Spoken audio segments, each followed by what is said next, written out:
The Philippines, a Century, Hence. By Jose Rizal. Manila, 1912, Philippine Education Company, 34 Escolta. In the Philippine Islands, the American government has tried, and is trying, to carry out exactly what the greatest genius and most revered patriot ever known in the Philippines, Jose Rizal, steadfastly advocated. From a public address at Fargo, ND, on April 7, 1903, by the President of the United States. Introduction. As Filipinas dentro de 100 años, this article was originally published serially in the Filipino fortnightly review, La Solidaridad, of Madrid, running through the issues from September 1889 to January 1890. It supplements Rizal's great novel, Noli Me Tangere, and its sequel, El Filibusterismo, and the translation here given is fortunately by Mr. Charles Derbyshire, who in his The Social Cancer and The Reign of Greed has so happily rendered into English those masterpieces of Rizal. The reference which Dr. Rizal makes to President Harrison had in mind the grandson of his grandfather's blundering, wavering policy that, because of a groundless fear of infringing the natives' natural rights, put his country in the false light of wanting to share in Samoa's exploitation, taking the Leonine portion too, along with Germany and England. Robert Louis Stevenson has told the story of the unhappy condition created by that disastrous international agreement, which was achieved by the dissembling diplomats of greedy Europe, flattering unsophisticated America into believing that two monarchies preponderating in an alliance with a republic would be fairer than the republic acting unhampered. In its day, the scheme was acclaimed by irrational idealists as a triumph of American abnegation and an example of modern altruism. It resulted that the international agreement became a constant cause of international disagreements, as any student of history could have foretold, until, disgusted and disillusioned, the United States tardily recalled Washington's warning against entanglements with foreign powers and became a party to a real partition, but this time playing the lamb's part. England was compensated with concessions in other parts of the world. The United States was given what it already held under a cession 27 years old, and Germany took the rest as her emperor had planned from the start. There is this Philippine bearing to the incident that the same stripe of unpractical philanthropists, not discouraged at having forced the Samoans under the ungentle German rule for their victims and not themselves suffer by their mistakes, are seeking now the neutralization by international agreement of the archipelago for which Rizal gave his life. Their success would mean another entangling alliance for the United States, with 6 allies, or 9 including Holland, China, and Spain, if the Great Republic should be allowed by the diplomats of the great powers to invite these non-entities in world politics, with whom she would still be outvoted. Rizal's reference to America as a possible factor in the Philippines' future is based upon the prediction of the German traveler Fyodor Jagor, who about 1860 spent a number of months in the islands and later published his observations, supplemented by 10 years of further study in European libraries and museums, as Travels in the Philippines, to use the title of the English translation, a very poor one by the way. Rizal read the much better Spanish version while a student in the Ateneo de Manila, from a copy supplied by Paciano Rizal Mercado, who directed his younger brother's political education and transferred to Jose the hopes which had been blighted for himself by the execution of his beloved teacher, Father Burgos, in the Cavite alleged insurrection. Jagor's prophecy furnishes the explanation to Rizal's public life. His policy of preparing his countrymen for industrial and commercial competition seems to have had its inspiration in this reading done when he was a youth in years, but mature, in fact through close contact with tragic public events as well as with sensational private sorrows. When in Berlin, Dr. Rizal met Professor Jagor, and the distinguished geographer and his youthful but brilliant admirer became fast friends, often discussing how the progress of events was bringing true the fortune for the Philippines, which the knowledge of its history and the acquaintance with its then condition had enabled the trained observer to foretell, with that same certainty that the meteorologist foretells the morrow's weather. A like political acumen, Rizal tried to develop in his countrymen. He republished Morga's history, first published in Mexico in 1609, to recall their past. Noli me tangere painted their present, and in El filibusterismo was sketched the future which continuance upon their then course must bring. The Philippines, a century. Hence suggests other possibilities, and seems to have been the initial issue in the series of 10 which Rizal planned to print, one a year, to correct the misunderstanding of his previous writings, which had come from their being known mainly by the extracts cited in the censor's criticism. José Rizal in life voiced the aspirations of his countrymen, and as the different elements in his divided native land, recognized that these were the essentials upon which all were agreed, and that their points of difference among themselves were not vital. Dissension disappeared, and there came an united Philippines.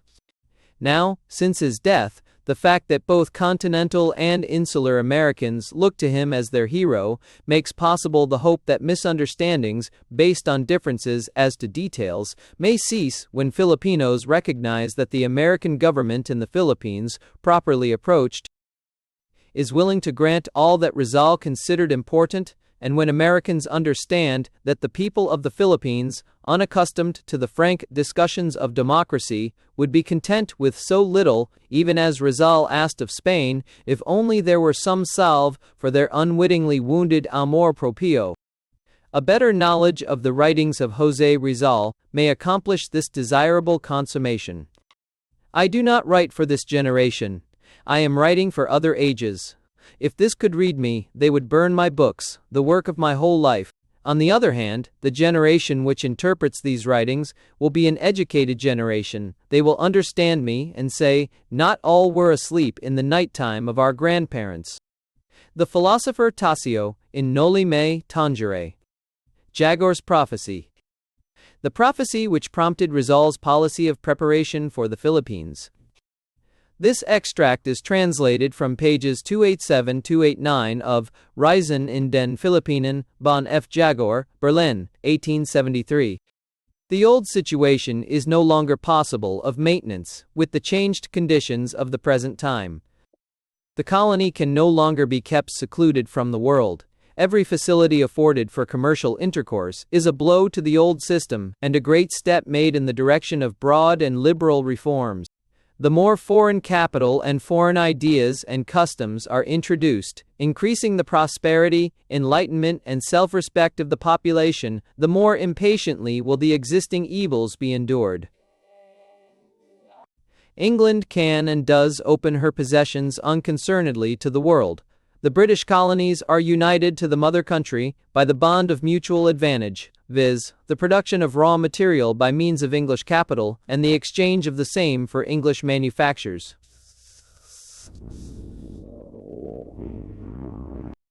The wealth of England is so great, the organization of her commerce with the world so complete, that nearly all the foreigners even in the British possessions are for the most part agents for English business houses, which would scarcely be affected, at least to any marked extent, by a political dismemberment. It is entirely different with Spain, which possesses the colony as an inherited property, and without the power of turning it to any useful account. Government monopolies rigorously maintained, insolent disregard and neglect of the half-castes and powerful Creoles, and the example of the United States, were the chief reasons of the downfall of the American possessions. The same causes threaten ruin to the Philippines. But of the monopolies I have said enough.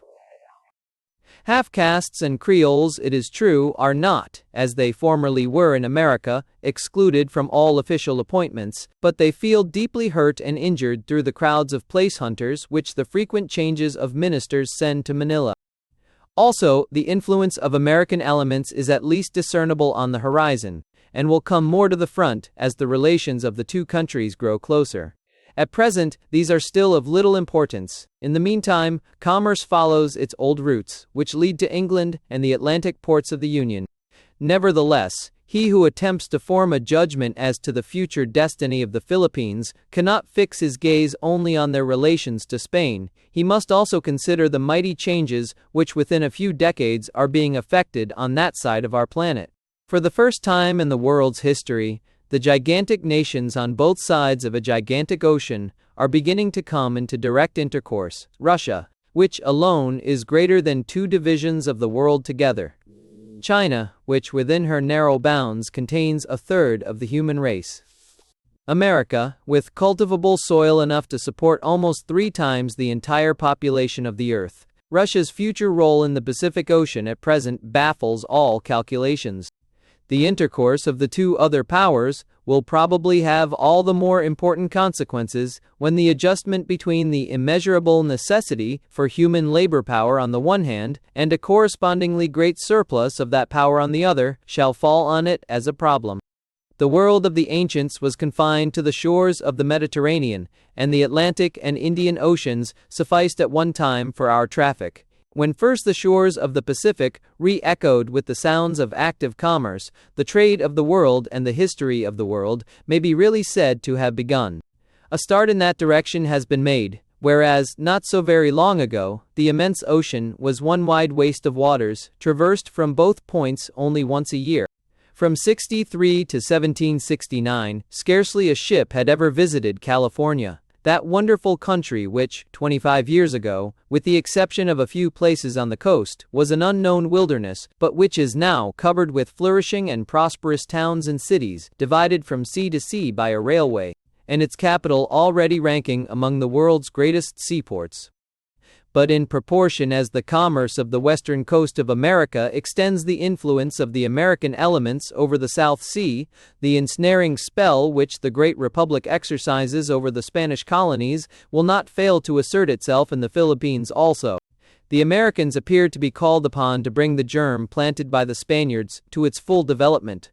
As conquerors of the New World, representatives of the body of free citizens, in contradistinction to the nobility, they follow with the axe and plow of the pioneer, where the Spaniards had opened the way with cross and sword.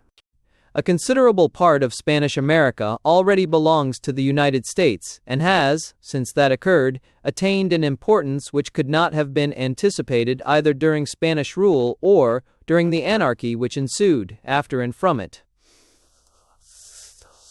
In the long run, the Spanish system cannot prevail over the American. While the former exhausts the colonies through direct appropriation of them to the privileged classes, and the metropolis through the drain of its best forces, with, besides, a feeble population, America draws to itself the most energetic element from all lands. And these on her soil, free from all trammels, and restlessly pushing forward, are continually extending further her power and influence.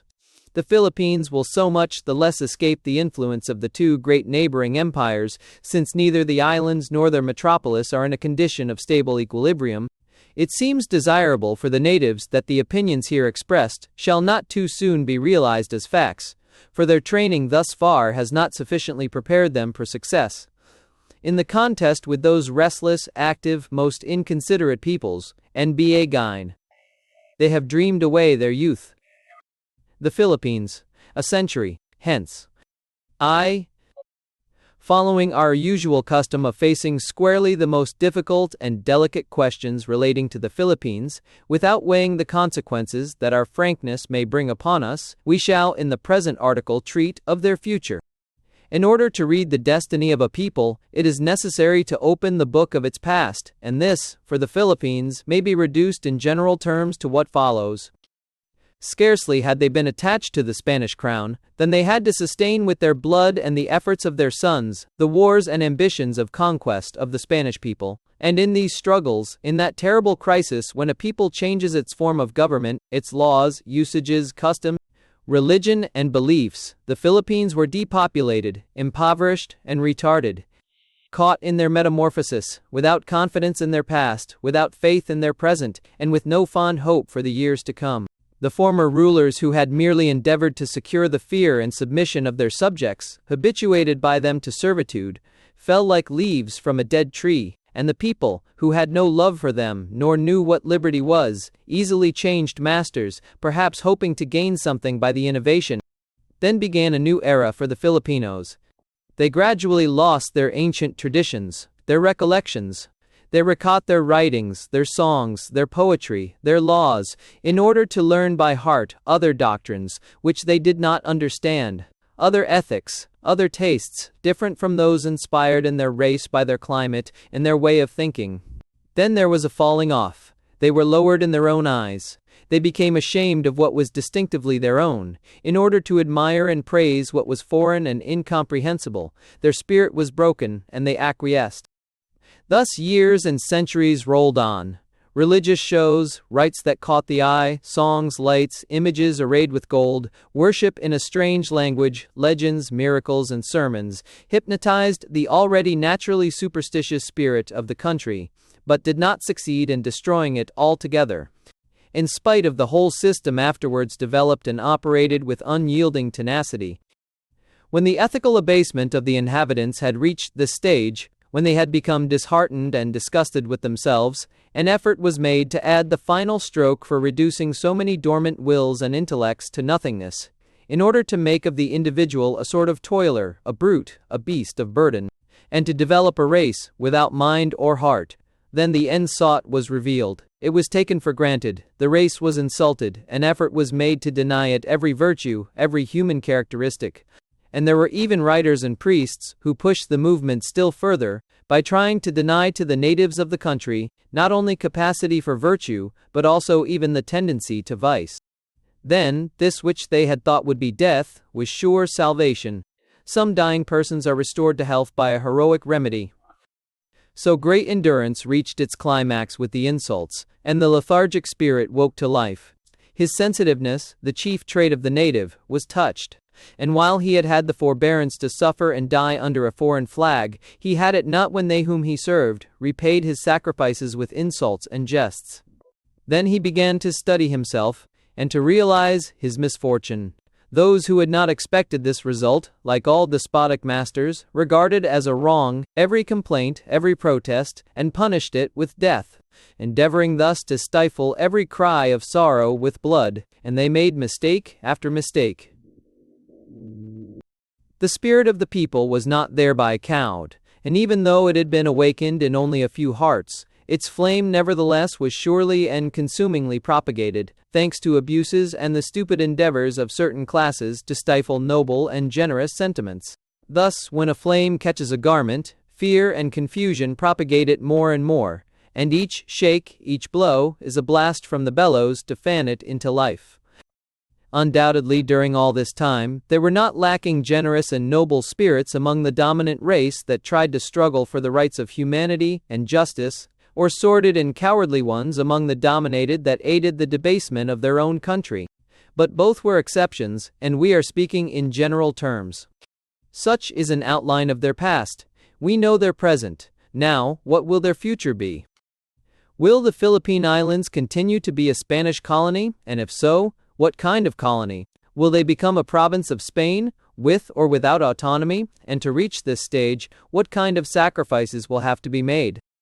Will they be separated from the mother country to live independently, to fall into the hands of other nations, or to ally themselves with neighboring powers? It is impossible to reply to these questions, for to all of them both yes and no may be answered, according to the time desired to be covered. When there is in nature no fixed condition, how much less must there be in the life of a people, beings endowed with mobility and movement? So it is that in order to deal with these questions, it is necessary to presume an unlimited period of time, and in accordance therewith, try to forecast future events. What will become of the Philippines within a century? Will they continue to be a Spanish colony? Had this question been asked 3 centuries ago, when at Legazpi's death, the Malayan Filipinos began to be gradually undeceived, and, finding the yoke heavy, tried in vain to shake it off, without any doubt whatsoever, the reply would have been easy. To a spirit enthusiastic over the liberty of the country, to those unconquerable Cagayanes who nourished within themselves the spirit of the Magalots, to the descendants of the heroic Gat Pulintang and Gat Salakab of the province of Batangas, Munch independence was assured. It was merely a question of getting together and making a determined effort. But for him who, disillusioned by sad experience, saw everywhere discord and disorder, apathy and brutalization in the lower classes, discouragement and disunion in the upper, only one answer presented itself, and it was, extend his hands to the chains, bow his neck beneath the yoke, and accept the future with the resignation of an invalid who watches the leaves fall and foresees a long winter amid whose snows he discerns the outlines of his grave. At that time discord justified pessimism. But 3 centuries passed, the neck had become accustomed to the yoke, and each new generation, begotten in chains, was constantly better adapted to the new order of things. Now then, are the Philippines in the same condition they were 3 centuries ago? For the liberal Spaniards, the ethical condition of the people remains the same, that is, the native Filipinos have not advanced. For the friars and their followers, the people have been redeemed from savagery, that is, they have progressed. For many Filipinos, ethics, spirit, and customs have decayed, as decay all the good qualities of a people that falls into slavery, that is, they have retrograded. Laying aside these considerations, so as not to get away from our subject, let us draw a brief parallel between the political situation then and the situation at present, in order to see if what was not possible at that time can be so now, or vice versa. Let us pass over the loyalty the Filipinos may feel for Spain. Let us suppose for a moment, along with Spanish writers, that there exist only motives for hatred and jealousy between the two races. Let us admit the assertions flaunted by many that 3 centuries of domination have not awakened in the sensitive heart of the native a single spark of affection or gratitude, and we may see whether or not the Spanish cause has gained ground in the islands. Formerly, the Spanish authority was upheld among the natives by a handful of soldiers, 300 to 500 at most, many of whom were engaged in trade and were scattered about, not only in the islands but also among the neighboring nations, occupied in long wars against the Mohammedans in the south, against the British and Dutch, and ceaselessly harassed by Japanese, Chinese, or some tribe in the interior. Then communication with Mexico and Spain was slow, rare, and difficult, frequent and violent. The disturbances among the ruling powers in the islands, the treasury nearly always empty, and the life of the colonists dependent upon one frail ship that handled the Chinese trade. Then the seas in those regions were infested with pirates, all enemies of the Spanish name, which was defended by an improvised fleet, generally manned by rude adventurers, when not by foreigners and enemies, as happened in the expedition of Gomez Perez das Marinas, which was checked and frustrated by the mutiny of the Chinese rowers, who killed him and thwarted all his plans and schemes. Yet, in spite of so many adverse circumstances, the Spanish authority has been upheld for more than 3 centuries, and, though it has been curtailed, still continues to rule the destinies of the Philippine group. On the other hand, the present situation seems to be gilded and rosy, as we might say, a beautiful morning compared to the vexed and stormy night of the past. The material forces at the disposal of the Spanish sovereign have now been trebled, the fleet relatively improved. There is more organization in both civil and military affairs. Communication with the sovereign country is swifter and surer. She has no enemies abroad, her possession is assured, and the country dominated seems to have less spirit, less aspiration for independence, a word that is, to it, almost incomprehensible. Everything then at first glance presages another 3 centuries, at least, of peaceful domination and tranquil suzerainty. But above the material considerations are arising others, invisible, of an ethical nature, far more powerful and transcendental. Orientals, and the Malays in particular, are a sensitive people. Delicacy of sentiment is predominant with them. Even now, in spite of contact with the Occidental nations, who have ideals different from his, we see the Malayan Filipino sacrifice everything, liberty, ease, welfare, name, for the sake of an aspiration or a conceit, sometimes scientific, or of some other nature. But at the least word which wounds his self-love, he forgets all his sacrifices, the labor expended, to treasure in his memory and never forget the slight he thinks he has received. So the Philippine peoples have remained faithful during 3 centuries, giving up their liberty and their independence, sometimes dazzled by the hope of the paradise promised, sometimes cajoled by the friendship offered them by a noble and generous people like the Spanish, sometimes also compelled by superiority of arms, of which they were ignorant and which timid spirits invested with a mysterious character, or sometimes because the invading foreigner took advantage of intestine feuds to step in as the peacemaker in discord, and thus later to dominate both parties and subject them to his authority. Spanish domination once established, it was firmly maintained, thanks to the attachment of the people, to their mutual dissensions, and to the fact that the sensitive self-love of the native had not yet been wounded. Then the people saw their own countrymen in the higher ranks of the army, their general officers fighting beside the heroes of Spain and sharing their laurels, begrudged neither character, reputation, nor consideration. Then fidelity and attachment to Spain, love of the fatherland, made of the native encomendero one, and even general, as during the English invasion. Then there had not yet been invented the insulting and ridiculous epithets with which recently the most laborious and painful achievements of the native leaders have been stigmatized. Not then had it become the fashion to insult and slander in stereotyped phrase. In newspapers and books published with governmental and superior ecclesiastical approval, the people that paid, fought, and poured out its blood for the Spanish name, nor was it considered either noble or witty to offend a whole race, which was forbidden to reply or defend itself, and if there were religious hypochondriacs who in the leisure of their cloisters dared to write against it, as did the Augustinian Gaspar de San Agustin and the Jesuit Velarde, their loathsome abortions never saw the light. And still less were they themselves rewarded with mitres and raised to high offices.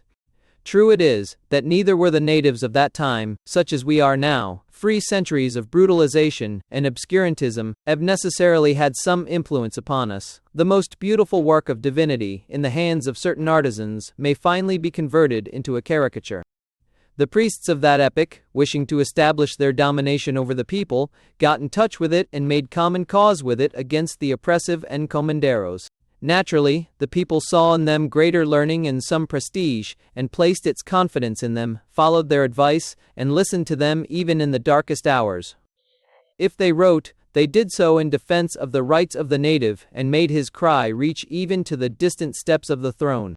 And not a few priests, both secular and regular, undertook dangerous journeys as representatives of the country, and this, along with the strict and public residencia 2W West 2WW then required of the governing powers, from the captain general to the most insignificant official, rather consoled and pacified the wounded spirits, satisfying, even though it were only in form, all the malcontents. All this has passed away. The derisive laughter penetrates like mortal poison into the heart of the native who pays and suffers, and it becomes more offensive the more immunity it enjoys. A common sore, the general affront offered to a whole race, has wiped away the old feuds among different provinces. The people no longer has confidence in its former protectors, now its exploiters and executioners. The masks have fallen. It is seen that the love and piety of the past have come to resemble the devotion of a nurse who, unable to live elsewhere, desires eternal infancy, eternal weakness, for the child, in order to go on drawing her wages and existing at its expense. It is seen not only that she does not nourish it to make it grow, but that she poisons it to stunt its growth, and at the slightest protest she flies into a rage. The ancient show of justice, the holy residencia, has disappeared, confusion of ideas begins to prevail. The regard shown for a governor-general, like La Torre, becomes a crime in the government of his successor, sufficient to cause the citizen to lose his liberty and his home. If he obey the order of one official, as in the recent matter of admitting corpses into the church, it is enough to have the obedient subject later harassed and persecuted in every possible way. Obligations and taxes increase, without thereby increasing rights, privileges and liberties, or assuring the few an existence. A regime of continual terror and uncertainty disturbs the minds, a regime worse than a period of disorder, for the fears that the imagination conjures up are generally greater than the reality. The country is poor. The financial crisis through which it is passing is acute, and everyone points out with the finger the persons who are causing the trouble, yet no one dares lay hands upon them. True it is that the penal code has come like a drop of balm to such bitterness. The sturdy bit, of what use are all the codes in the world, if by means of confidential reports, if for trifling reasons, if through anonymous traitors, any honest citizen may be exiled or banished, without a hearing, without a trial? Of what use is that penal code? Of what use is life, if there is no security in the home, no faith in justice, and confidence in tranquility of conscience? Of what use is all that array of terms, all that collection of articles, when the cowardly accusation of a traitor has more influence in the timorous ears of the supreme autocrat than all the cries for justice. If this state of affairs should continue, what will become of the Philippines within a century?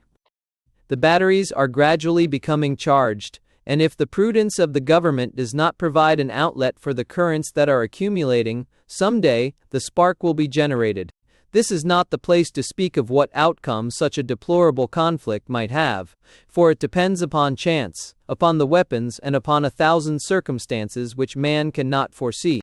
But even though all the advantage should be on the government's side, and therefore the probability of success, it would be a Pyrrhic victory, and no government ought to desire such.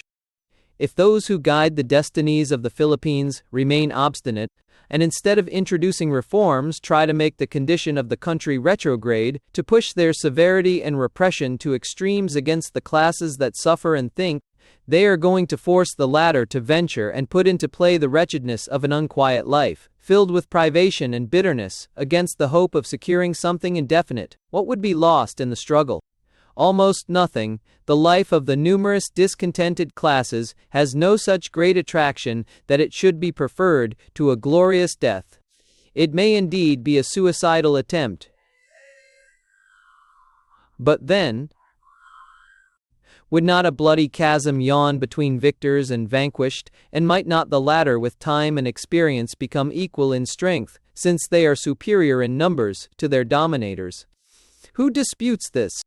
All the petty insurrections that have occurred in the Philippines were the work of a few fanatics or discontented soldiers who had to deceive and humbug the people or avail themselves of their power over their subordinates to gain their ends, so they all failed. No insurrection had a popular character or was based on a need of the whole race or fought for human rights or justice, so it left no ineffaceable impressions, but rather when they saw that they had been duped, the people bound up their wounds and applauded the overthrow of the disturbers of their peace. But what if the movement springs from the people themselves and bases its cause upon their woes? So then, if the prudence and wise reforms of our ministers do not find capable and determined interpreters among the colonial governors and faithful perpetuators among those whom the frequent political changes send to fill such a delicate post, if met with the eternal, it is out of order, proffered by the elements who see their livelihood in the backwardness of their subjects, if just claims are to go unheeded, as being of a subversive tendency, if the country is denied representation in the Cortes, and an authorized voice to cry out against all kinds of abuses which escape through the complexity of the laws, if, in short, the system, prolific in results of alienating the goodwill of the natives, is to continue, pricking his apathetic mind with insults and charges of ingratitude, we can assert that in a few years the present state of affairs will have been modified completely, and, inevitably, there now exists a factor which was formerly lacking. The spirit of the nation has been aroused, and a common misfortune, a common debasement, has united all the inhabitants of the islands. A numerous enlightened class now exists within and without the islands, a class created and continually augmented by the stupidity of certain governing powers, which forces the inhabitants to leave the country, to secure education abroad, and it is maintained, and struggles, thanks to the provocations and the system of espionage in vogue. This class, whose number is cumulatively increasing, is in constant communication with the rest of the islands, and if today it constitutes only the brain of the country, in a few years, it will form the whole nervous system and manifest its existence in all its acts. Now, statecraft has various means at its disposal for checking a people on the road to progress. The brutalization of the masses through a caste addicted to the government, aristocratic as in the Dutch colonies or theocratic as in the Philippines, the gradual extermination of the inhabitants, and the fostering of feuds among the races. Brutalization of the Malayan Filipino has been demonstrated to be impossible. In spite of the dark horde of friars, in whose hands rests the instruction of youth, which miserably wastes years and years in the colleges, issuing therefrom tired, weary, and disgusted with books, in spite of the censorship, which tries to close every avenue to progress, in spite of all the pulpits, confessionals, books, and missals that inculcate hatred toward not only all scientific knowledge but even toward the Spanish language itself, In spite of this whole elaborate system perfected and tenaciously operated by those who wish to keep the islands in holy ignorance, there exist writers, freethinkers, historians, philosophers, chemists, physicians, artists, and jurists. Enlightenment is spreading, and the persecution it suffers quickens it. No, the divine flame of thought is inextinguishable in the Filipino people, and somehow or other it will shine forth and compel recognition. It is impossible to brutalize the inhabitants of the Philippines. May poverty arrest their development? Perhaps, but it is a very dangerous means. Experience has everywhere shown us, and especially in the Philippines, that the classes which are better off have always been addicted to peace and order, because they live comparatively better, and may be the losers in civil disturbances. Wealth brings with it refinement, the spirit of conservation, while poverty inspires adventurous ideas, the desire to change things, and has little care for life. Machiavelli himself held this means of subjecting a people to be perilous, observing that loss of welfare stirs up more obdurate enemies than loss of life. Moreover, when there are wealth and abundance, there is less discontent, less complaint, and the government, itself wealthier, has more means for sustaining itself. On the other hand, there occurs in a poor country what happens in a house where bread is wanting. And further, of what use to the mother country would a poor and lean colony be? Neither is it possible gradually to exterminate the inhabitants. The Philippine races, like all the Malays, do not succumb before the foreigner, like the Australians, the Polynesians, and the Indians of the New World. In spite of the numerous wars the Filipinos have had to carry on, in spite of the epidemics that have periodically visited them, their number has trebled, as has that of the Malays of Java and the Moluccas. Rum, that poison which exterminated the natives of the Pacific Islands, has no power in the Philippines, but, rather, comparison of their present condition with that described by the early historians makes it appear that the Filipinos have grown soberer. The petty wars with the inhabitants of the South consume only the soldiers, people who, by their fidelity to the Spanish flag, far from being a menace, are surely one of its solidest supports. There remains the fostering of intestine feuds among the provinces. This was formerly possible, when communication from one island to another was rare and difficult, when there were no steamers or telegraph lines, when the regiments were formed according to the various provinces, when some provinces were cajoled by awards of privileges and honors, and others were protected from the strongest. But now that the privileges have disappeared, that through a spirit of distrust the regiments have been reorganized, that the inhabitants move from one island to another, communication and exchange of impressions naturally increase, and as all see themselves threatened by the same peril and wounded in the same feelings, they clasp hands and make common cause. It is true that the Union is not yet wholly perfected, but to this end tend the measures of good government, the vexations to which the townspeople are subjected, the frequent changes of officials, the scarcity of centers of learning, which forces the youth of all the islands to come together and begin to get acquainted. The journeys to Europe contribute not a little to tighten the bonds, for abroad the inhabitants of the most widely separated provinces are impressed by their patriotic feelings, from sailors even to the wealthiest merchants, and at the sight of modern liberty and the memory of the misfortunes of their country, they embrace and call one another brothers. In short, then, the advancement and ethical progress of the Philippines are inevitable, are decreed by fate. The islands cannot remain in the condition they are without requiring from the sovereign country more liberty, mutatis mutandis. For new men, a new social order. To wish that the alleged child remain in its swaddling clothes is to risk that it may turn against its nurse and flee, tearing away the old rags that bind it. The Philippines, then, will remain under Spanish domination, but with more law and greater liberty, or they will declare themselves independent after steeping themselves and the mother country in blood. As no one should desire or hope for such an unfortunate rupture, which would be an evil for all, and only the final argument in the most desperate predicament, let us see by what forms of peaceful evolution the islands may remain subjected to the Spanish authority with the very least detriment to the rights, interests, and dignity of both parties. If the Philippines must remain under the control of Spain, they will necessarily have to be transformed in a political sense, for the course of their history and the needs of their inhabitants so require. This we demonstrated in the preceding article. We also said that this transformation will be violent and fatal if it proceeds from the ranks of the people, but peaceful and fruitful if it emanate from the upper classes. Some governors have realized this truth and, impelled by their patriotism, have been trying to introduce needed reforms in order to forestall events, but notwithstanding all that have been ordered up to the present time, they have produced scanty results for the government as well as for the country. Even those that promised only a happy issue have at times caused injury, for the simple reason that they have been based upon unstable grounds.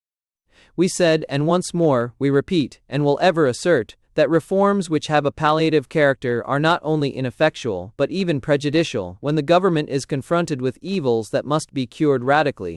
And were we not convinced of the honesty and rectitude of some governors, we would be tempted to say that all the partial reforms are only plasters and salves of a physician who, not knowing how to cure the cancer, and not daring to root it out, tries in this way to alleviate the patient's sufferings, or to temporize with the cowardice of the timid and ignorant. All the reforms of our liberal ministers were, have been, are, and will be good, when carried out. When we think of them, we are reminded of the dieting of Sancho Panza in his Barataria island. He took his seat at a sumptuous and well-appointed table, covered with fruit and many varieties of food differently prepared, but between the wretch's mouth and each dish, the physician Pedro Recio interposed his wand, saying, "Take it away." The dish removed, Sancho was as hungry as ever. True it is that the despotic Pedro Recio gave reasons, which seem to have been written by Cervantes, especially for the colonial administrations. "You must not eat, Mr. Governor, except according to the usage and custom of other islands where there are governors." Something was found to be wrong with each dish. One was too hot, another too moist, and so on, just like our Pedro Recios on both sides of the sea. Great good did his cook's skill do, Sancho. Anjo 4.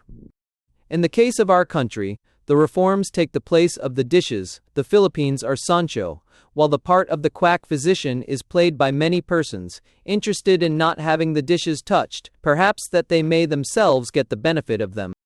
The result is that the long-suffering Sancho, or the Philippines, misses his liberty, rejects all government and ends up by rebelling against his quack physician. In like manner, so long as the Philippines have no liberty of the press, have no voice in the Cortes to make known to the government and to the nation whether or not their decrees have been duly obeyed, whether or not these benefit the country, all the able efforts of the colonial ministers will meet the fate of the dishes in Barataria Island. The minister, then, who wants his reforms to be reforms, must begin by declaring the press in the Philippines free and by instituting Filipino delegates.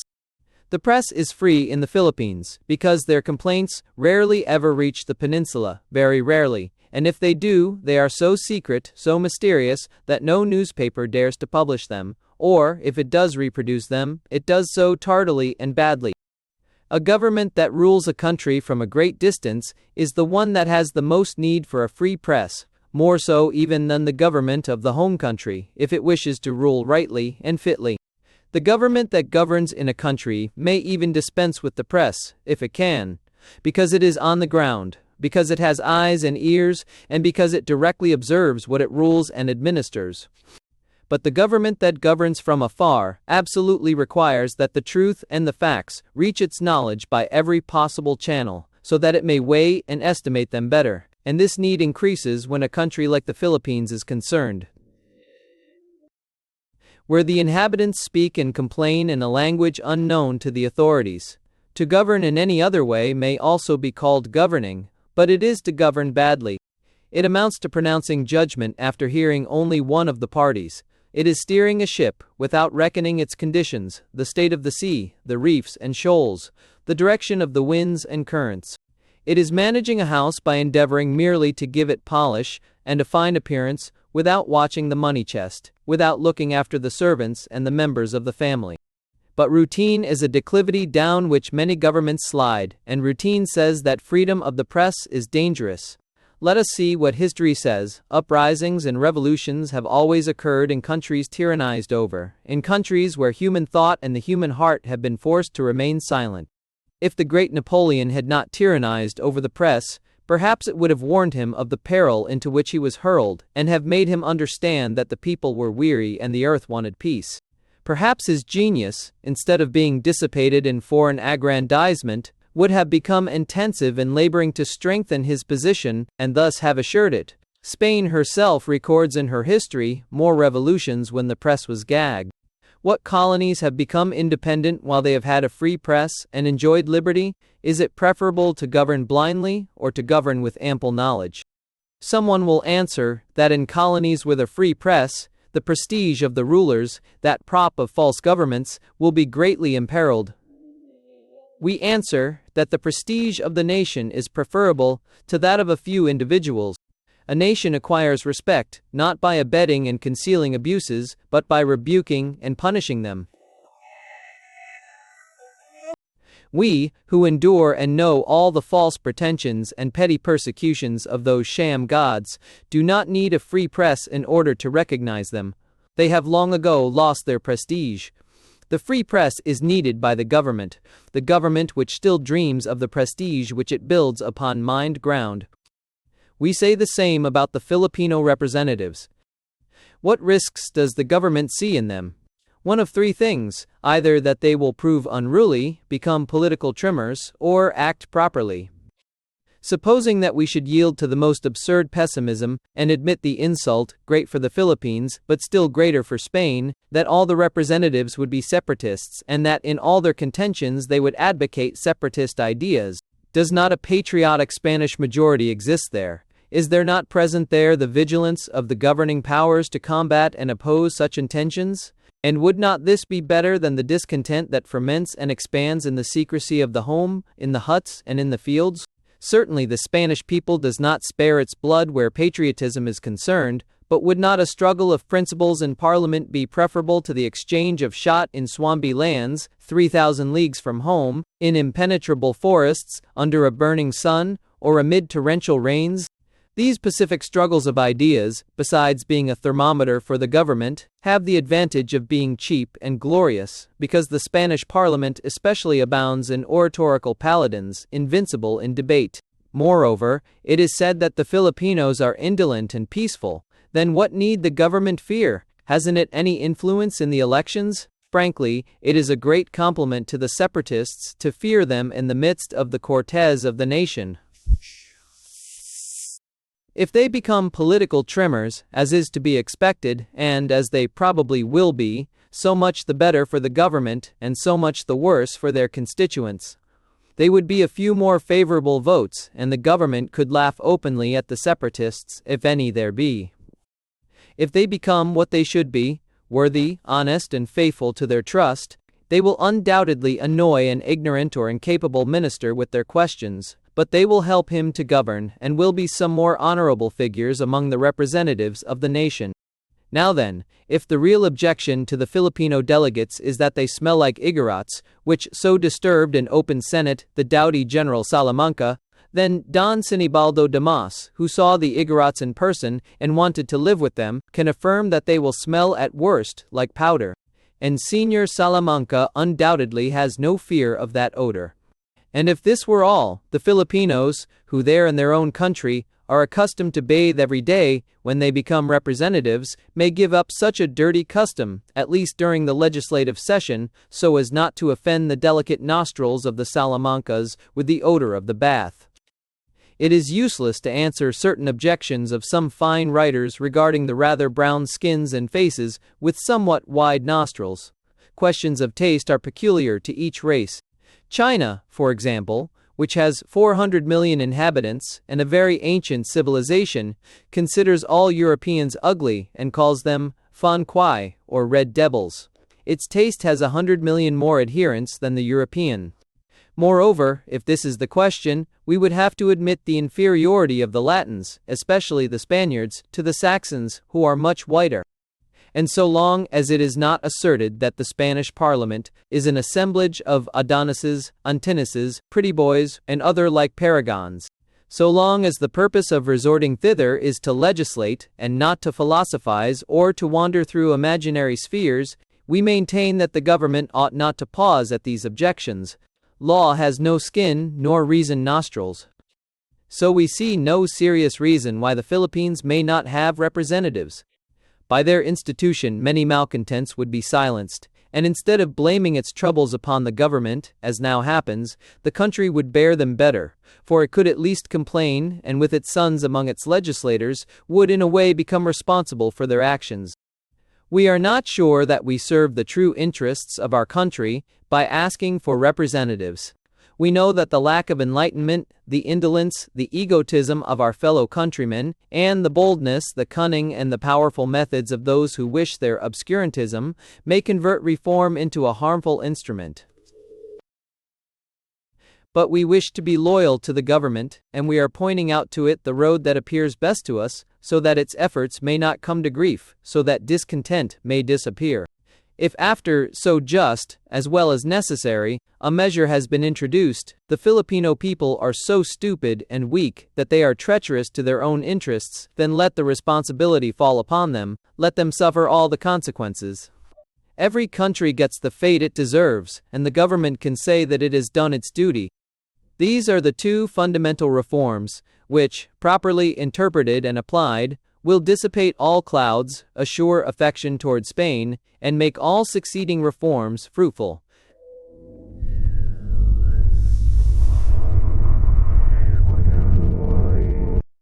It is puerile to fear that independence may come through them. The free press will keep the government in touch with public opinion, and the representatives, if they are, as they ought to be, the best from among the sons of the Philippines, will be their hostages. With no cause for discontent, how then attempt to stir up the masses of the people? Likewise, inadmissible is the objection offered by some regarding the imperfect culture of the majority of the inhabitants. Aside from the fact that it is not so imperfect as is averred, there is no plausible reason why the ignorant and the defective, whether through their own or another's fault, should be denied representation to look after them and see that they are not abused. They are the very ones who most need it. No one ceases to be a man. No one forfeits his rights to civilization merely by being more or less uncultured. And since the Filipino is regarded as a fit citizen when he is asked to pay taxes or shed his blood to defend the fatherland, why must this fitness be denied him when the question arises of granting him some right?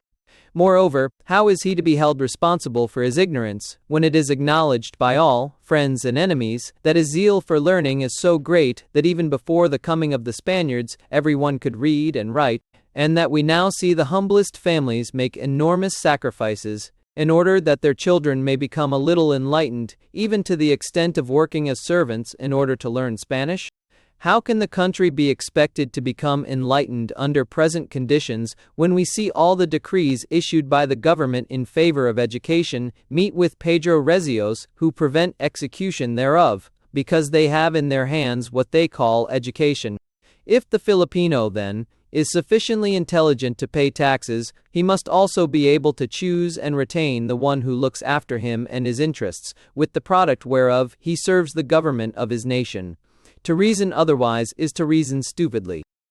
When the laws and the acts of officials are kept under surveillance, the word justice may cease to be a colonial jest. The thing that makes the English most respected in their possessions is their strict and speedy justice, so that the inhabitants repose entire confidence in the judges. Justice is the foremost virtue of the civilizing races. It subdues the barbarous nations, while injustice arouses the weakest. Offices and trusts should be awarded by competition, publishing the work and the judgment thereon, so that there may be stimulus, and that discontent may not be bred. Then, if the native does not shake off his indolence, he cannot complain when he sees all the offices filled by Castilas. We presume that it will not be the Spaniard who fears to enter into this contest, for thus will he be able to prove his superiority by the superiority of intelligence.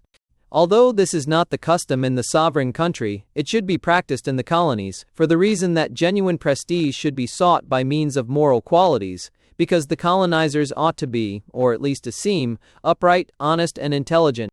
just as a man simulates virtues when he deals with strangers. The offices and trusts so earned will do away with arbitrary dismissal and develop employees and officials capable and cognizant of their duties. The offices held by natives, instead of endangering the Spanish domination, will merely serve to assure it, for what interest would they have in converting the sure and stable into the uncertain and problematical? The native is, moreover, very fond of peace and prefers an humble present to a brilliant future. Let the various Filipinos still holding office speak in this matter. They are the most unshaken conservatives.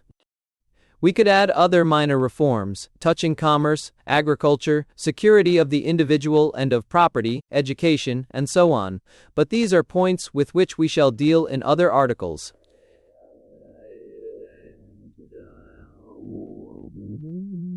For the present, we are satisfied with the outlines, and no one can say that we ask too much.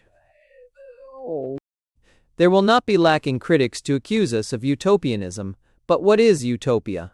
Utopia was a country imagined by Thomas More, wherein existed universal suffrage, religious toleration, almost complete abolition of the death penalty, and so on. When the book was published, these things were looked upon as dreams, impossibilities, that is, utopianism. Yet civilization has left the country of utopia far behind. The human will and conscience have worked greater miracles, have abolished slavery and the death penalty for adultery, things impossible for even utopia itself. The French colonies have their representatives. The question has also been raised in the English Parliament of giving representation to the Crown colonies, for the others already enjoy some autonomy. The press there also is free. Only Spain, which in the 16th century was the model nation in civilization, lags far behind. Cuba and Puerto Rico, whose inhabitants do not number a third of those of the Philippines, and who have not made such sacrifices for Spain, have numerous representatives. The Philippines in the early days had theirs, who conferred with the king and the pope on the needs of the country. They had them in Spain's critical moments, when she groaned under the Napoleonic yoke, and they did not take advantage of the sovereign country's misfortune like other colonies, but tightened more firmly the bonds that united them to the nation, giving proofs of their loyalty. And they continued until many years later. What crime have the islands committed that they are deprived of their rights? To recapitulate, the Philippines will remain Spanish if they enter upon the life of law and civilization, if the rights of their inhabitants are respected, if the other rights due them are granted, if the liberal policy of the government is carried out without trickery or meanness, without subterfuges or false interpretations. Otherwise, if an attempt is made to see in the islands a load to be exploited, a resource to satisfy ambitions, thus to relieve the sovereign country of taxes, killing the goose that lays the golden eggs and shutting its ears to all cries of reason, then, however great may be the loyalty of the Filipinos, it will be impossible to hinder the operations of the inexorable laws of history. Colonies established to subserve the policy and the commerce of the sovereign country, all eventually become independent, said Bachelet, and before Bachelet, all the Phoenician, Carthaginian, Greek, Roman, English, Portuguese and Spanish colonies had said it. Close indeed are the bonds that unite us to Spain. Two peoples do not live for 3 centuries in continual contact, sharing the same lot, shedding their blood on the same fields, holding the same beliefs, worshipping the same God, interchanging the same ideas, but that ties are formed between them, stronger than those fashioned by arms or fear. Mutual sacrifices and benefits have engendered affection. Machiavelli, the great reader of the human heart, said, La natura degli uomini, i così obbligarsi per li benefici che essi fanno, al come per quelli che essi ricevono. It is human nature to be bound as much by benefits conferred as by those received. All this, and more, is true, but it is pure sentimentality, and in the arena of politics, stern necessity and interests prevail. Howsoever much the Filipinos owe Spain, they cannot be required to forego their redemption, to have their liberal and enlightened sons wander about in exile from their native land, the rudest aspirations stifled in its atmosphere, the peaceful inhabitant living in constant alarm. with the fortune of the two peoples dependent upon the whim of one man. Spain cannot claim, not even in the name of God himself, that 6 millions of people should be brutalized, exploited, and oppressed, denied light and the rights inherent to a human being, and then heap upon them slights and insults. There is no claim of gratitude that can excuse, there is not enough powder in the world to justify, the offenses against the liberty of the individual, against the sanctity of the home, against the laws, against peace and honor, offenses that are committed there daily. There is no divinity that can proclaim the sacrifice of our dearest affections, the sacrifice of the family, the sacrileges and wrongs that are committed by persons who have the name of God on their lips.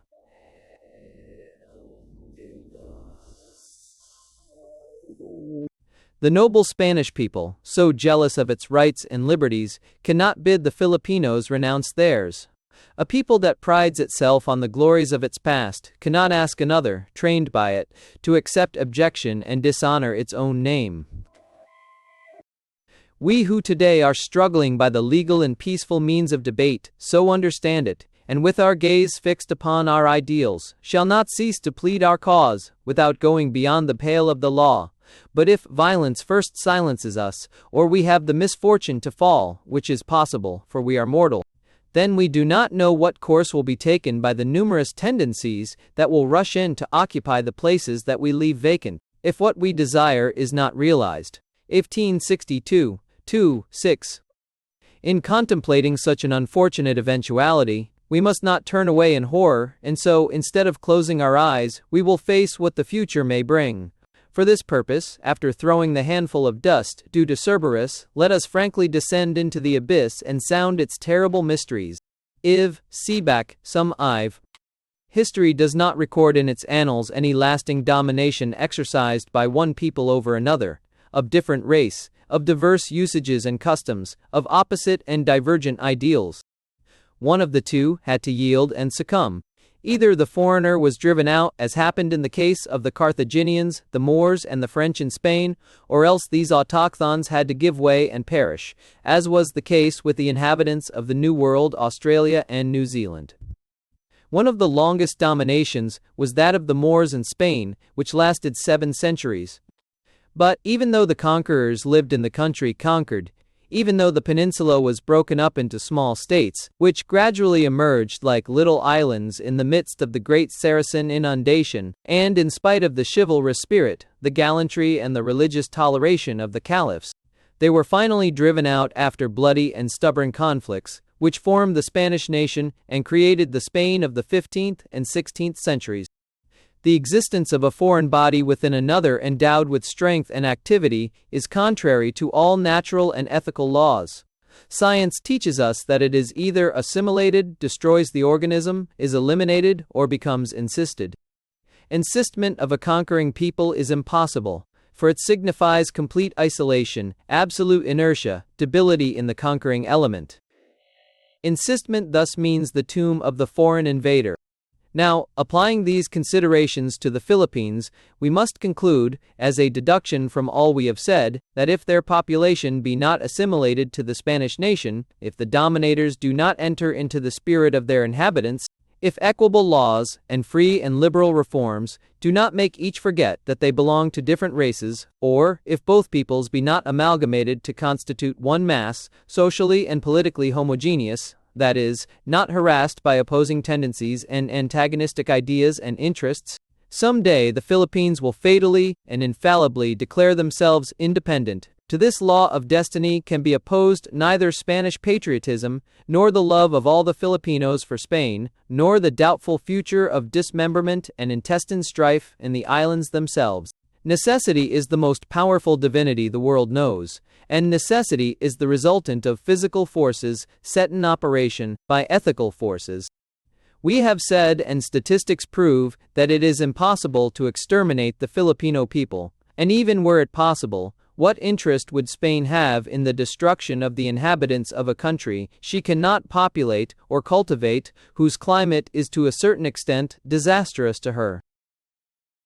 What good would the Philippines be without the Filipinos? Quite otherwise, under her colonial system, and the transitory character of the Spaniards who go to the colonies, a colony is so much the more useful and productive to her, as it possesses inhabitants and wealth. Moreover, in order to destroy the 6 million Malays, even supposing them to be in their infancy and that they have never learned to fight and defend themselves, Spain would have to sacrifice at least a fourth of her population. This we commend to the notice of the partisans of colonial exploitation. But nothing of this kind can happen.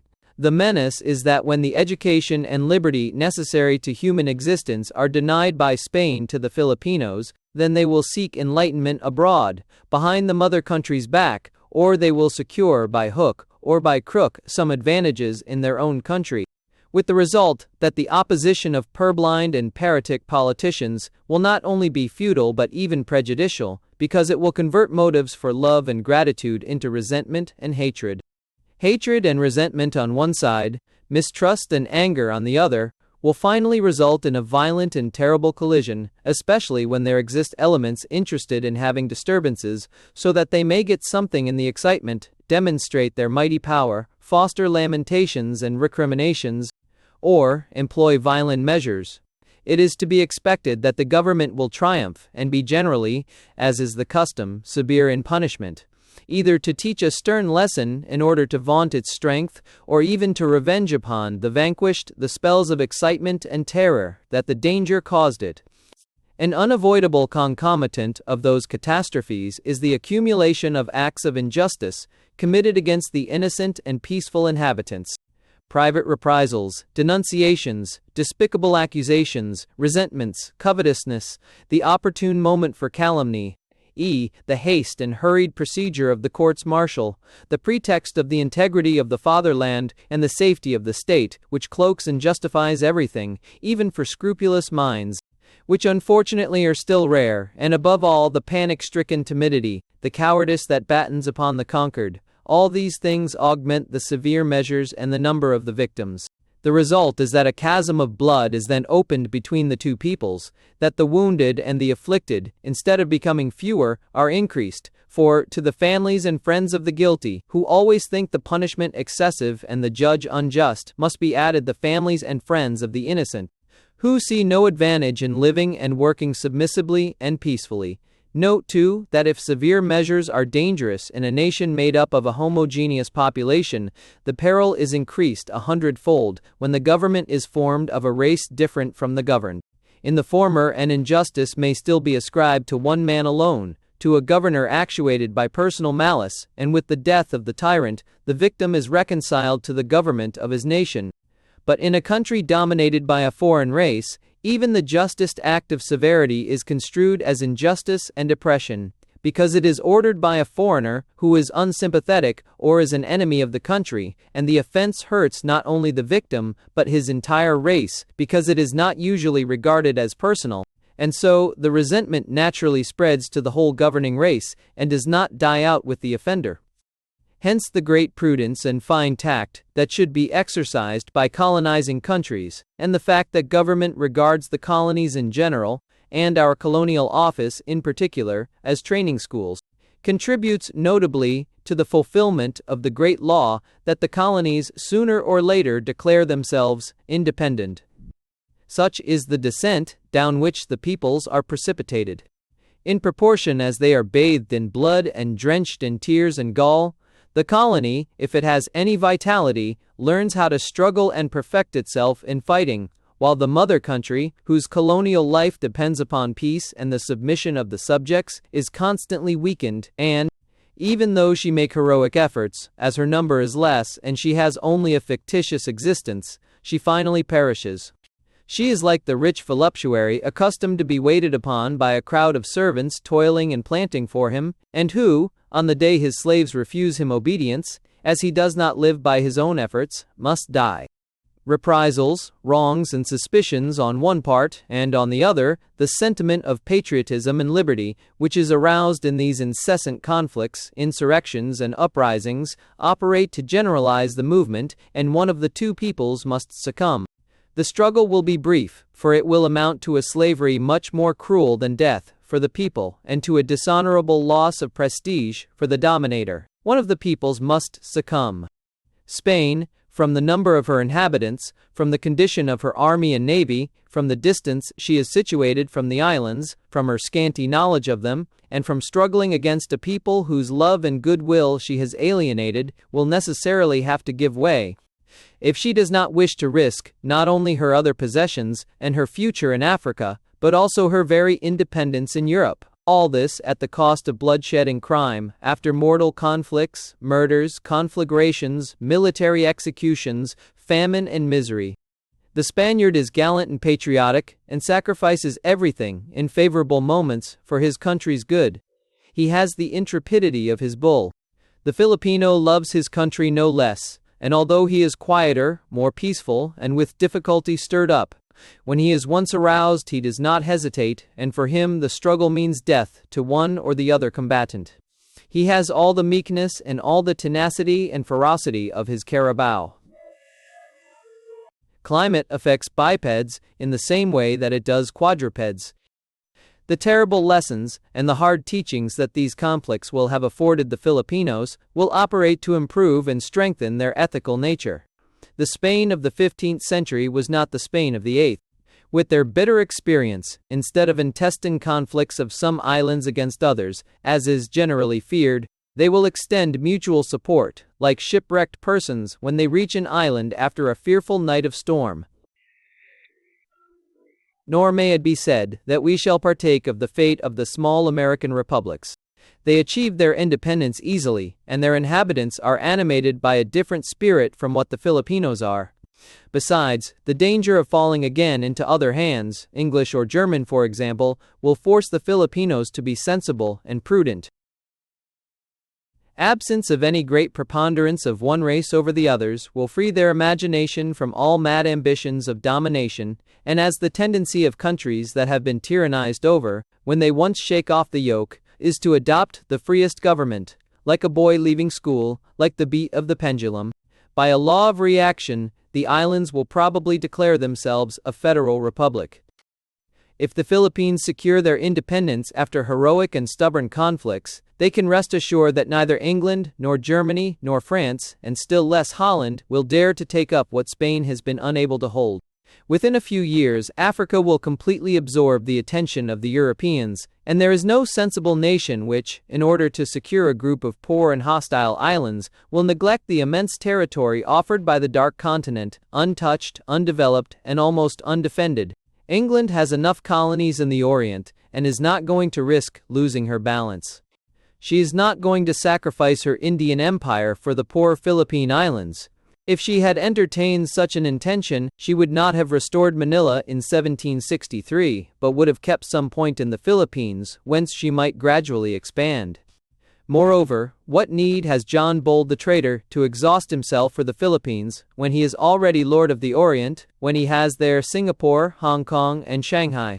It is probable that England will look favorably upon the independence of the Philippines, for it will open their ports to her and afford greater freedom to her commerce.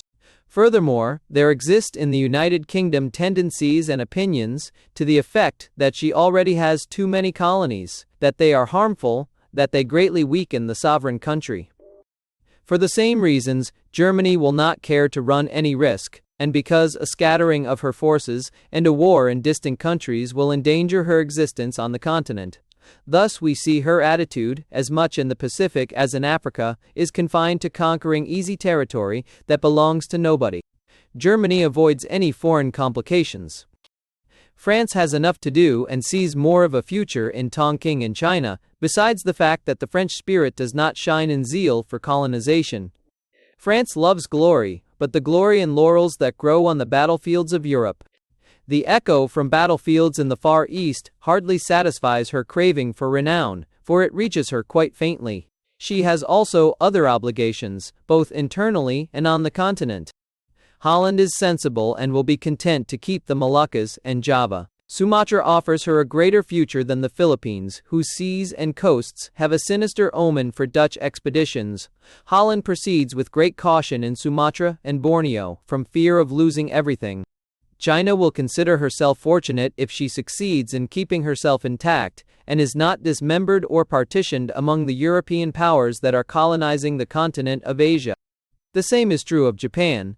On the north she has Russia, who envies and watches her; on the south England, with whom she is in accord even to her official language. She is, moreover, under such diplomatic pressure from Europe that she cannot think of outside affairs until she is freed from it, which will not be an easy matter. True it is that she has an excess of population, but Korea attracts her more than the Philippines, and is, also, easier to seize. Perhaps the great American Republic, whose interests lie in the Pacific and who has no hand in the spoliation of Africa, may some day dream of foreign possession. This is not impossible, for the example is contagious. Covetousness and ambition are among the strongest vices, and Harrison manifested something of this sort in the Samoan question.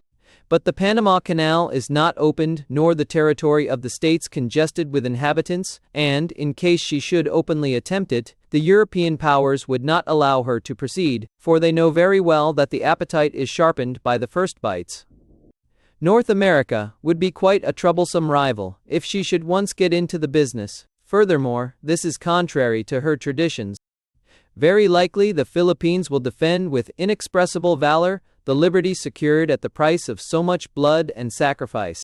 With the new men that will spring from their soil, and with the recollection of their past, they will perhaps strive to enter freely upon the wide road of progress, and all will labor together to strengthen their fatherland, both internally and externally.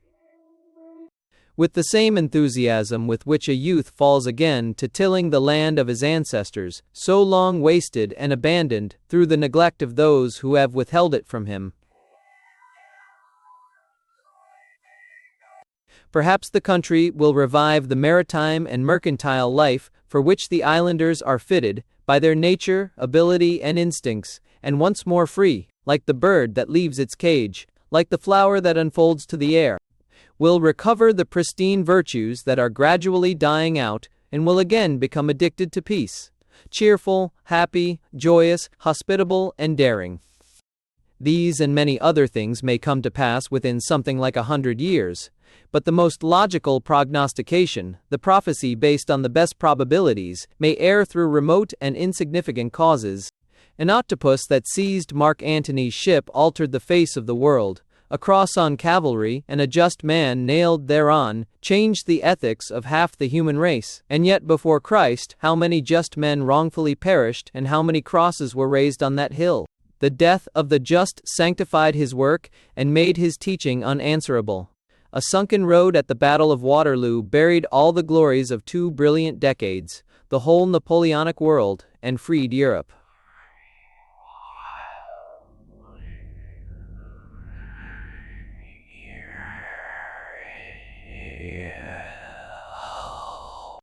Nevertheless, it is not well to trust to accident, for there is sometimes an imperceptible and incomprehensible logic in the workings of history. Fortunately, peoples as well as governments are subject to it. Therefore, we repeat, and we will ever repeat, while there is time, that it is better to keep pace with the desires of a people than to give way before them. The former begets sympathy and love, the latter contempt and anger. Since it is necessary to grant 6 million Filipinos their rights, so that they may be in fact Spaniards, let the government grant these rights freely and spontaneously, without damaging reservations, without irritating mistrust. We shall never tire of repeating this while a ray of hope is left us, for we prefer this unpleasant task to the need of some day saying to the mother country, Spain, we have spent our youth in serving thy interests in the interests of our country. We have looked to thee, we have expended the whole light of our intellects, all the fervor and enthusiasm of our hearts in working for the good of what was thine, to draw from thee a glance of love, a liberal policy that would assure us the peace of our native land, and thy sway over loyal but unfortunate islands. Spain, thou hast remained deaf, and, wrapped up in thy pride, hast pursued thy fatal course, and accused us of being traitors, merely because we love our country, because we tell thee the truth and hate all kinds of injustice. Must we say to it that, since for it we have lost everything, youth, future, hope, peace, family, since in its service we have exhausted all the resources of hope, all the disillusions of desire. It also takes the residue which we cannot use, the blood from our veins and the strength left in our arms. Spain, must we some day tell Filipinas that thou hast no ear for her woes, and that if she wishes to be saved, she must redeem herself? Rizal's Farewell Address. Address to some Filipinos. Countrymen, on my return from Spain, I learned that my name had been in use, among some who were in arms, as a war cry. The news came as a painful surprise, but, believing it already closed, I kept silent over an incident which I considered irremediable. Now I notice indications of the disturbances continuing, and if any still, in good or bad faith, are availing themselves of my name, to stop this abuse and undeceive the unwary, I hasten to address you these lines that the truth may be known. From the very beginning, when I first had notice of what was being planned, I opposed it and demonstrated its absolute impossibility. This is the fact, and witnesses to my words are now living. I was convinced that the scheme was utterly absurd and, what was worse, would bring great suffering. I did even more. When later, against my advice, the movement materialized, of my own accord, I offered not alone my good offices but my very life, and even my name, to be used in whatever way might seem best, toward stifling the rebellion. For, convinced of the ills which it would bring, I considered myself fortunate, if, at any sacrifice, I could prevent such useless misfortunes. This equally is of record. My countrymen, I have given proofs that I am one most anxious for liberties for our country, and I am still desirous of them. But I place as a prior condition the education of the people, that by means of instruction and industry, our country may have an individuality of its own, and make itself worthy of these liberties. I have recommended in my writings the study of civic virtues, without which there is no redemption. I have written likewise, and repeat my words, that reforms, to be beneficial, must come from above, that those which come from below are irregularly gained and uncertain. Holding these ideas, I cannot do less than condemn, and I do condemn, this uprising, as absurd, savage, and plotted behind my back, which dishonors us Filipinos, and discredits those who could plead our cause. I abhor its criminal methods, and disclaim all part in it, pitying from the bottom of my heart the unwary who have been deceived. Return then to your homes, and may God pardon those who have worked in bad faith. Jose Rizal. C. Rizal. Fort Santiago, December 15, 1896. The Spanish Judge Advocate General commented upon the address. The preceding address to his countrymen, which Dr. Rizal proposes to direct to them, is not in substance the patriotic protest against separatist manifestations and tendencies which ought to come from those who claim to be loyal sons of Spain. According to his declarations, Don Jose Rizal limits himself to condemning the present insurrectionary movement as premature and because he considers now its triumph impossible, but leaves it to be inferred that the wished-for independence can be gained by procedures less dishonorable than those now being followed by the rebels, when the culture of the people shall be a most valuable asset for the combat and guarantee its successful issue. For Rizal, the question is of opportunists, not of principles, nor of aims. His manifesto might be summarized in these words: because of my proofs of the rebellion's certainty to fail, lay down your arms, my countrymen. Later, I shall lead you to the promised land. So far from being conducive to peace, it could advance in the future the spirit of rebellion. For this reason, the publication of the proposed address seems impolitic, and I would recommend to Your Excellency to forbid its being made public, but to order that all these papers be forwarded to the Judge Advocate therein, and added to the case against Rizal. Manila, December 19, 1896. Rizal's defense. These additions were really Dr. Rizal's defense before the court-martial, which condemned him and pretended to have tried him, on the charge of having organized revolutionary societies, and so being responsible for the rebellion. The only counsel permitted him, a young lieutenant selected from the junior Spanish army officers, risked the displeasure of his superiors in the few words he did say, but his argument was pitiably weak. The court scene, where Rizal sat for hours with his elbows corded back of him while the crowd, unrebuked by the court, clamored for his death, recalls the stories of the bloody assizes of Judge Jeffreys and of the bloodthirsty tribunals of the Reign of Terror. He was compelled to testify himself, was not permitted to hear the testimony given for the prosecution, no witness dared favor him, much less appear in his behalf, and his own brother had been tortured, with the thumbscrews as well as in other medieval and modern ways, in a vain endeavor to extort a confession implicating the doctor. Additions to my defense. Don Jose Rizal y Alonso respectfully requests the court-martial to consider well the following circumstances and: first, the rebellion. From July 6, 1892, I had absolutely no connection with politics until July 1 of this year when, advised by Don Pio Valenzuela that an uprising was proposed, I counseled against it, trying to convince him with arguments. Don Pio Valenzuela left me convinced apparently, so much so that instead of later taking part in rebellion, he presented himself to the authorities for pardon. Secondly, a proof that I maintained no political relation with anyone, and of the falsity of the statement that I was in the habit of sending letters by my family, is the fact that it was necessary to send Don Pio Valenzuela under an assumed name, at considerable cost. When in the same steamer were traveling 5 members of my family besides 2 servants. If what has been charged were true, what occasion was there for Don Pio to attract the attention of anyone and incur large expenses? Besides, the mere fact of Sr. Valenzuela's coming to inform me of the rebellion proves that I was not in correspondence with its promoters, for if I had been, then I should have known of it, for making an uprising is a sufficiently serious matter not to hide it from me. When they took the step of sending Sr. Valenzuela, it proves that they were aware that I knew nothing, that is to say, that I was not maintaining correspondence with them. Another negative proof is that not a single letter of mine can be shown. Thirdly, they cruelly abused my name, and at the last hour wanted to surprise me. Why did they not communicate with me before? They might say, likewise, that I was, if not content, at least resigned to my fate, for I had refused various propositions which a number of people made me to rescue me from that place.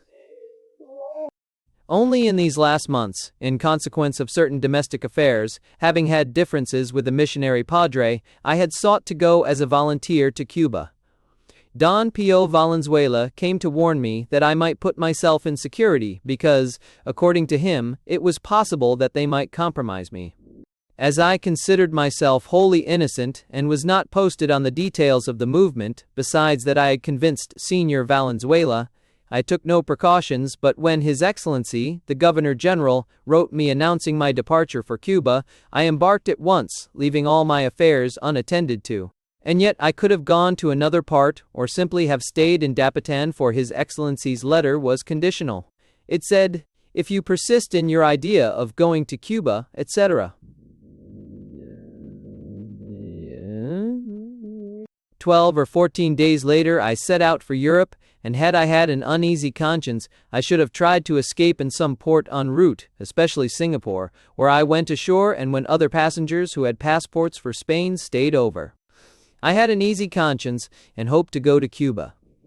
Fourthly, in Dapitan, I had boats and I was permitted to make excursions along the coast and to the settlements, absences which lasted as long as I wished, at times a week. If I had still had intentions of political activity, I might have gotten away even in the vintas of the Moros whom I knew in the settlements. Neither would I have built my small hospital, nor bought land, nor invited my family to live with me. Fifthly, someone has said that I was the chief. What kind of a chief is he who is ignored in the plotting, and who is notified only that he may escape? How is he chief who, when he says no, they say yes? As to the Liga, CARM. Sixthly, it is true that I drafted its bylaws whose aims were to promote commerce, industry, the arts, etc., by means of united action, as have testified witnesses not at all prejudiced in my favor, rather the reverse. Seventhly, the Liga never came into real existence, nor ever got to working, since after the first meeting no one paid any attention to it, because I was exiled a few days later. Eighthly, If it was reorganized 9 months afterwards by other persons, as now is said, I was ignorant of the fact. Ninthly, the Liga was not a society with harmful tendencies, and the proof is the fact that the radicals had to leave it, organizing the Katipunan, which was what answered their purposes. Had the Liga lacked only a little of being adapted for rebellion, the radicals would not have left it, but simply would have modified it. Besides, if, as some allege, I am the chief, out of consideration for me and for the prestige of my name, they would have retained the name of Liga. Their having abandoned it, name and all, proves clearly that they neither counted on me nor did the Liga serve their purposes, otherwise they would not have made another society when they had one already organized. Tenthly, as to my letters, I beg of the court that, if there are any bitter criticisms in them, it will consider the circumstances under which they were written. Then we had been deprived of our 2 dwellings, warehouses, lands, and besides all my brothers-in-law and my brother were deported, in consequence of a suit arising from an inquiry of the Administración de Hacienda tax-collecting branch of the government, a case in which, according to our attorney in Madrid, Senior Linares Rivas, we had the right on our side. 11thly, that I have endured exile without complaint, not because of the charge alleged, for that was not true, but for what I had been able to write, and asked the politico-military commanders of the district where I resided of my conduct, during these 4 years of exile, of the town, even of the very missionary parish priests, despite my personal differences with one of them. 12thly, all these facts and considerations destroy the little founded accusation of those who have testified against me, with whom I have asked the judge to be confronted. Is it possible that in a single night I was able to line up all the filibusterism at a gathering which discussed commerce, etc.? A gathering which went no further for it died immediately afterwards? If the few who were present had been influenced by my words, they would not have let the Liga die. Is it that those who formed part of the Liga that night founded the Katipunan? I think not. Who went to Dapitan to interview me?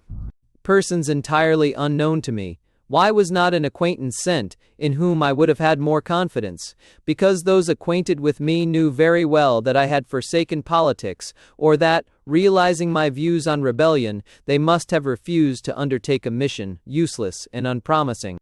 I trust that by these considerations I have demonstrated that neither did I found a society for revolutionary purposes, nor have I taken part since in others, nor have I been concerned in the rebellion, but that on the contrary, I have been opposed to it, as the making public of a private conversation has proven. Fort Santiago, Dec. 26, 1896. Jose Rizal. Respecting the rebellion. The remarks about the rebellion are from a photographic copy of the pencil notes used by Rizal for his brief speech. The manuscript is now in the possession of Senior Eduardo Lete of Saragossa, Spain.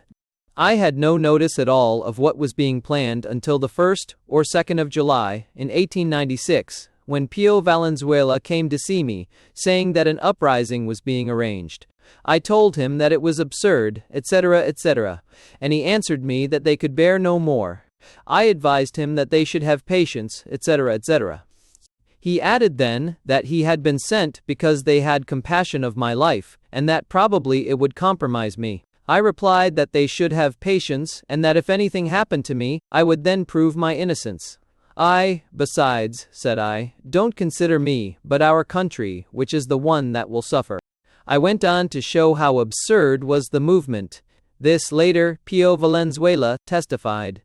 He did not tell me that my name was being used, neither did he suggest that I was its chief, nor anything of that sort. Those who testify that I am the chief, which I do not know, nor do I know of having ever treated with them, what proofs do they present of my having accepted this chiefship, or that I was in relations with them, or with their society?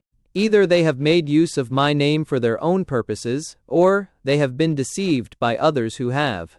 Where is the chief who dictates no order nor makes any arrangement, who is not consulted in any way about so important an enterprise until the last moment, and then, when he decides against it, is disobeyed? Since the 7th of July of 1892, I have entirely ceased political activity.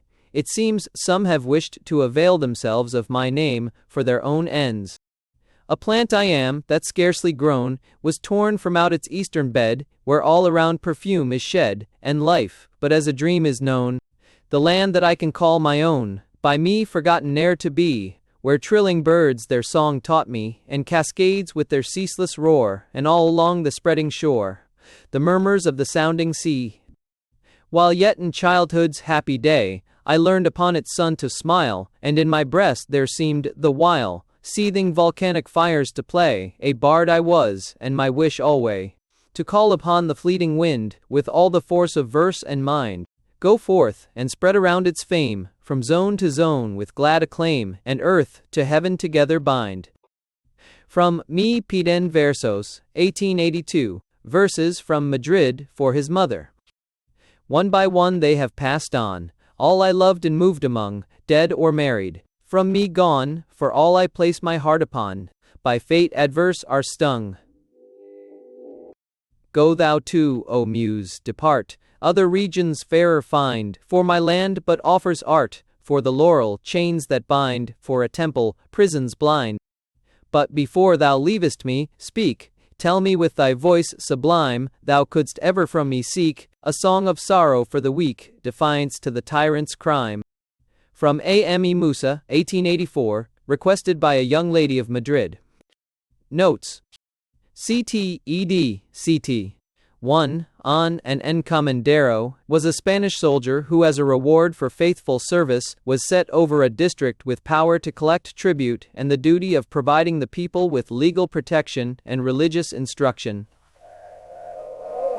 This arrangement is memorable in early Philippine annals, chiefly for the flagrant abuses that appear to have characterized it. 2. No official was allowed to leave the islands at the expiration of his term of office until his successor, or a council appointed by the sovereign, inquired into all the acts of his administration and approved them. This residencia was a fertile source of recrimination and retaliation, so the author quite aptly refers to it, a little further on, as the ancient show of justice. Third, the Penal Code was promulgated in the islands by royal order of September 4, 1884. 4. Cervantes's Don Quixote, Part I, Chapter 47. Thanks for listening to The Philippines, A Century, Hence, by Jose Rizal.